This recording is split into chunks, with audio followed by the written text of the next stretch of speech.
Hello, I'm in a 2013 Lexus ES 300H, and today I'm going to show you how you would reset your oil life.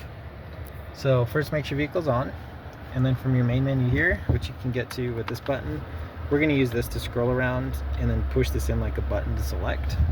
So we'll scroll up to Setup, Select, and then we'll go over to Vehicle and Select, and then in Maintenance here, Select, and then from here we can go over to Engine Oil, Select, and then in here you can put in a date if you like for when it's due again, and once you have that entered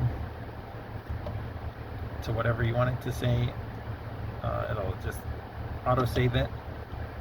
So once you type it all in, it saves and you can go back, and then you can adjust how many miles you want it between recommended intervals. So right now it's 5,000, which is a pretty standard amount. So you could change it to something else by typing it in here, and then OK to confirm that.